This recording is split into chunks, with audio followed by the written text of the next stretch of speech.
Adventure প্রিয় একটা জিনিস ইয়ান তারা যাবো আগামী হালিয়ার লাই সকালে আইব তার আশা করে কিছু ইলিশ মাছ।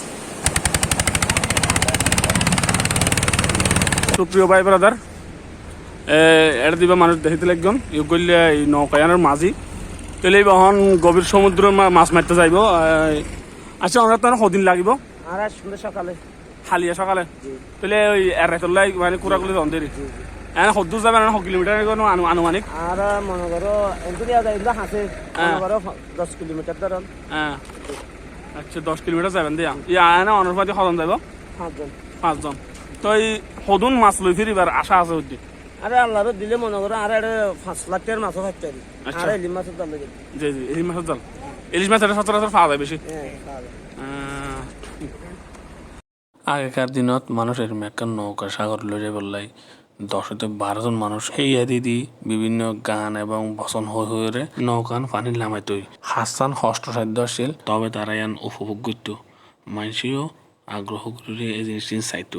বর্তমানে যোগ পাল্টে গিয়ে দেশ চেঞ্জ হয়ে গিয়ে মানুষের তো আধুনিকতা ছোঁয়ালাই গিয়ে যার কারণে মানুষ এখন কষ্ট করতে অভ্যস্ত নয়।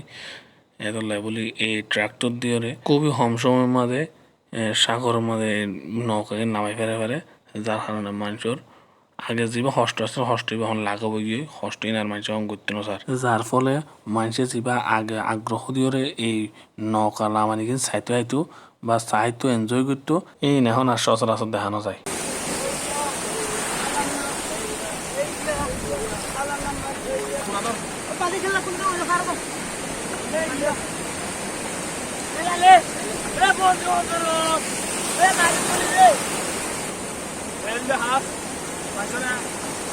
খুবই অ্যাডভেঞ্চার প্রিয় একটা জিনিস ইয়ান তারা যাবো আগামী হালিয়ার লাই সকালে আইব তার আশা করে কিছু ইলিশ মাছ এই তারা হচ্ছে হতে এনার 1 লাখ টিয়ার মাছ ধরতে পারে 10 লাখ টিয়ার মাছ ধরতে পারে আল্লাহ যা দেয় তা বেশি করি আলহামদুলিল্লাহ।